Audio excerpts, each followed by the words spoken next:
Hi there, this is James Swanwick, and you're listening to the Alcohol-Free Lifestyle Podcast, where you learn how to take back control over alcohol and live a life of health, wealth, love, and happiness. The following video is part one of a three-part series with one of our former clients by the name of Steve Wilt. He's a 58-year-old financial services manager in Akron, Ohio. And in January of 2024, clients of ours all met in Sedona, Arizona for a 3-day conference, which was amazing. We have this annual retreat every single year. And Steve came back from beyond 90. So he was about a year and a half alcohol-free when he came to our conference. And he gave this amazing talk to our existing clients, and it really brought the house down. So he's going to share a little bit in this first video, a future self meditation. So you'll probably want to find a nice comfortable spot here. He'll introduce this meditation beforehand, give you a little bit of background on him and his journey through Project 90, Beyond 90.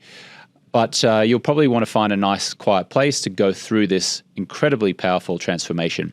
And then in part two, which will be shown tomorrow or in a future day, he's going to share a little bit more about how he stopped drinking and the incredible benefits that he has got from that. So you'll want to keep an eye out for part two. And then in part three, he does a Q&A with a lot of our Project 90 and Beyond 90 clients who were present that day. And you'll definitely want to listen in as some of the clients ask questions and he answers them. So for now, here's part one of three. Enjoy this conversation and this future self meditation with our former client, Steve Wilt.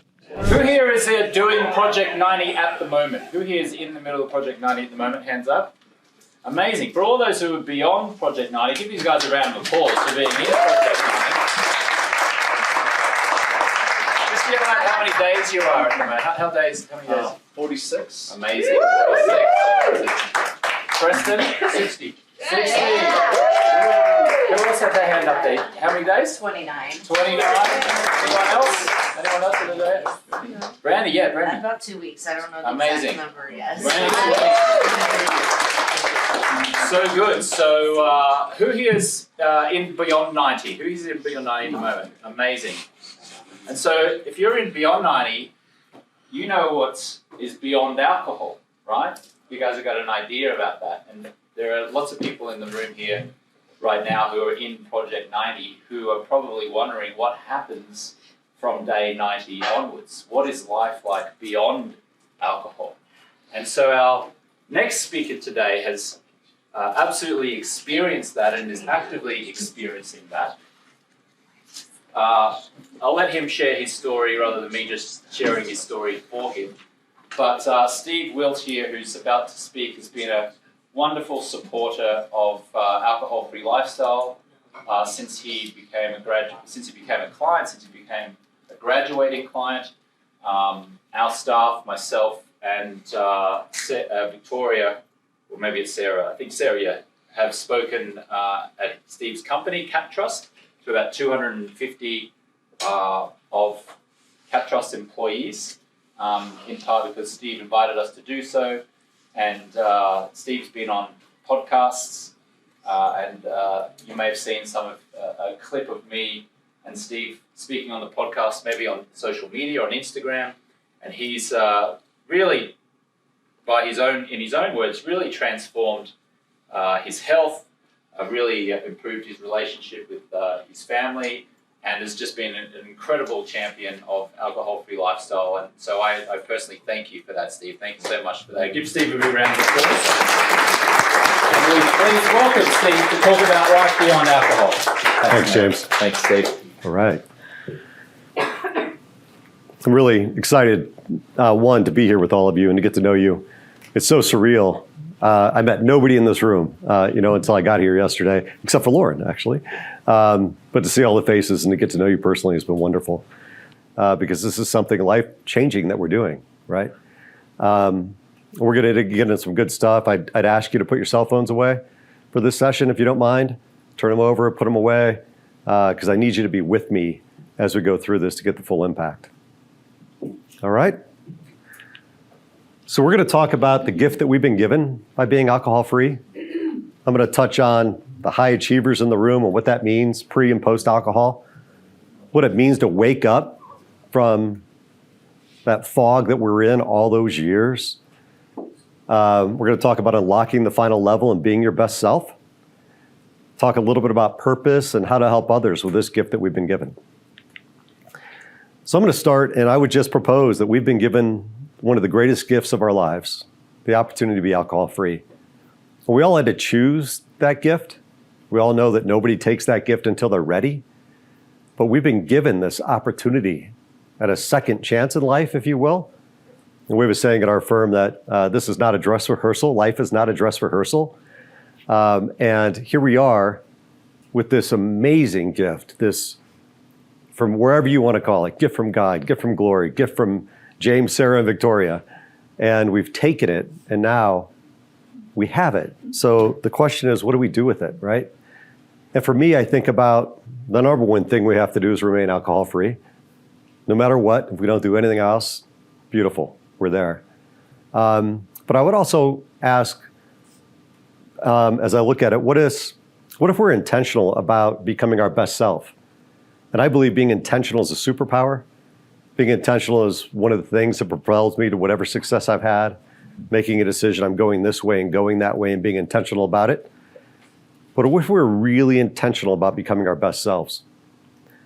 And then what if we chose to share this story with others? And if you're 2 weeks in, the idea of telling anyone that you're alcohol-free can be really hard, right? The idea of admitting it to anyone can be daunting. But after a while, it becomes really easier to share the story as you get more and more conviction about it over time. So maybe we choose to share the gift with people we care about and that we love. One of the things that attracted me to P90 was the high achievers in the room.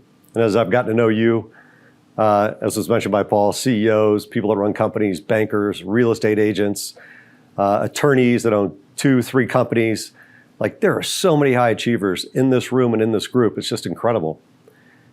And I think about being a high achiever with alcohol in our lives and being a high achiever without alcohol, right? When I started down this path, I was at the top of my game. And there's no humble way to say it, but I was one of the top producers in our firm year after year after year. I'm on so many boards at Akron doing so much nonprofit work, it's crazy. My marriage is wonderful. I'm a single-digit handicap golfer. I play a lot of tennis, go to national tournaments. Like, it's just been a roll, and that's a 3-0. I'm not like a great tennis player, but at my level, good enough. And I was just rolling. But I realized at some point it wasn't my full potential. As good as it wasn't as good as it should have been. And it took a while to get there, right? Somebody said this to me, somebody I really admire, when I told them I was thinking about quitting, and they said, Steve, you don't have time to drink. You're a high achiever.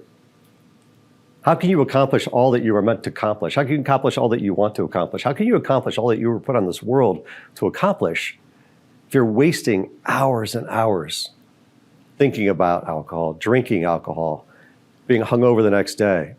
How can you really get it all done? And that really hit me when Marcia is her name, a friend of mine for years, who's always had insight into me, said that. It really made a big difference to me. Hi there, this is James Swanwick. Thank you so much for listening to the show. I would be so grateful if you would leave a review. That will help us climb the rankings and get our show exposed to so many more people who could really benefit from the content.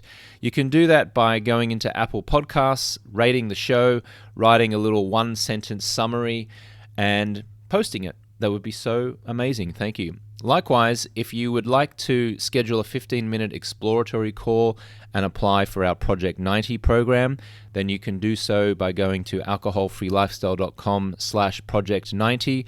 If you'd like to get the free guide, that is the Alcohol Freedom Formula Guide, you can go to alcoholfreelifestyle.com/guide. Our YouTube channel is at alcoholfreelifestyle.com/YouTube. You can follow me on Instagram and TikTok at James Swanwick. Thank you so much for listening. We so appreciate you, and we'll catch you on the next one. So this is how I really felt. I see it's a little white there, but I had imposter syndrome. I felt like I was in a self-imposed prison that no one else knew about. Not even my wife, not even my friends. No one knew that I was in this prison.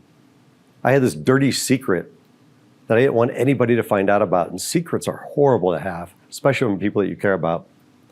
I can remember not looking in the mirror intentionally because I didn't like what I saw coming back at me. Anybody else feel any of those feelings? Yeah, right? Everybody thinks you're killing it on every level. But you wake up and you look in the mirror and you're like, dude, you did it again? What in the world were you thinking? Right? And then I heard this phrase from somebody that I met James through, Dominic Cortuccio. It's actually an anonymous quote, and forgetting that it's not gender neutral, it talks about the man, but the quote is that on your deathbed, the man that you became, or the woman that you became, will meet the man or woman you could have become. So the person that you became will meet the man or woman you could have become. And it hit me like a ton of bricks for a couple of reasons. One, I knew that I would not be happy about that. And two, very personally, I had a twin brother that didn't make it through birth. My mom told me when I was 18. And I had vowed from that moment on to live a life worthy of, his name would have been Scott, right? To suck the marrow out of life, to live for two, to make sure that I was giving it my all because he didn't have that opportunity. So when I heard this, I pictured Scott coming to my deathbed. And what would he think of me being that person, not the person I could have become, wasting the life that he didn't have? It was so deep and it made such a difference. And it was part of the thing that got me started on this journey. It took me years to finish, right? So I'm going to invite you, if you don't mind, to do a little meditation with me. And we're going to turn down the lights just a little bit here. I'm going to invite you to, and this is the meditation that changed my life. I'm going to invite you to close your eyes if you're comfortable. If not, just gaze down a little bit. And maybe shake out any tension, roll your neck or your shoulders. And start doing some breathing, just slowly in and out, in and out, in and out, in and out. And let's just go to normal breath. And I want you to envision that you're in a great forest with massive pine trees. And you're walking through it, and it's safe and it's comfortable. And there's room between the pines, and you can smell the scent in the air. And it's beautiful.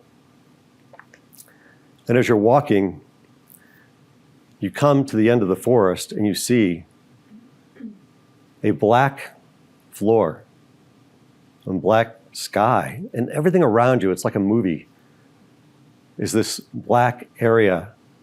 And you're a little intimidated, but you decide to take a step into it. And when you step into it, it's like it's water beneath you, but it's firm. Almost like electric magnets go out, like you dropped a pebble into the water, and big circles go out into infinite space. And you take another step, and those circles go out into infinite space. And before you know it, the forest is gone and you're surrounded by nothing.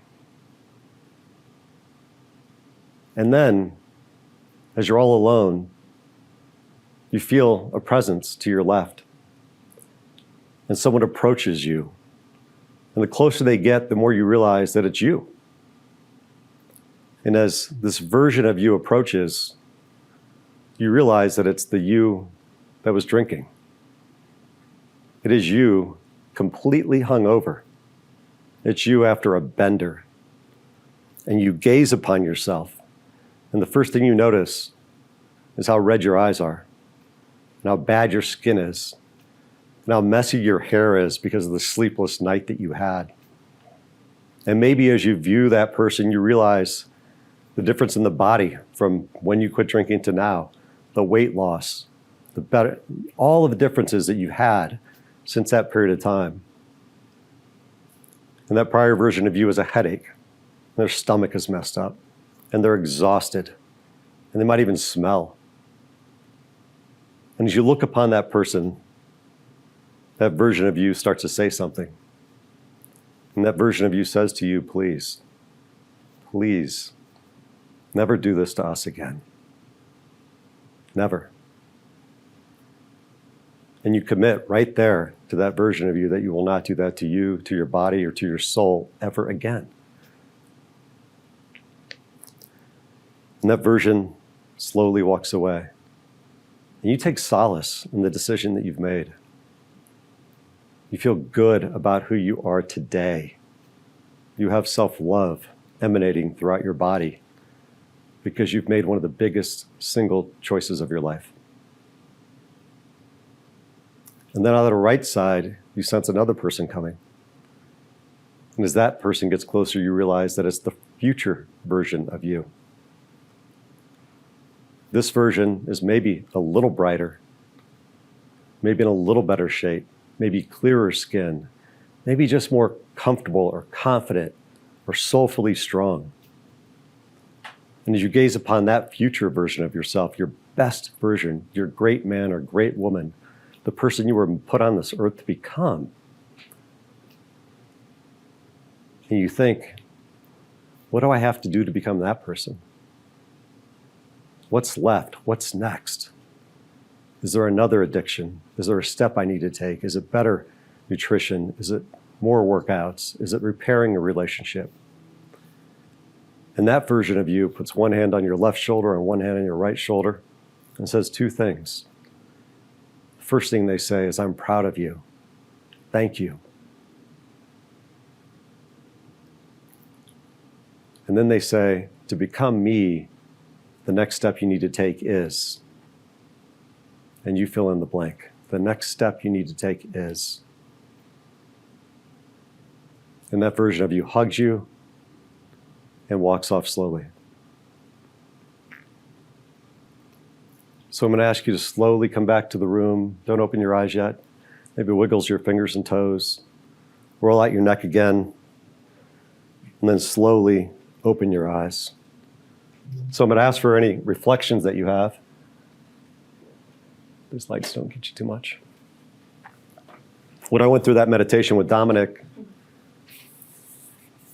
my great man said to me, you'll never be me unless you quit alcohol. I didn't see it coming. I was stunned. I didn't quit right away, but it meant that much. So I see a few emotions in the room. Anybody want to share how that felt or anything that came up for you?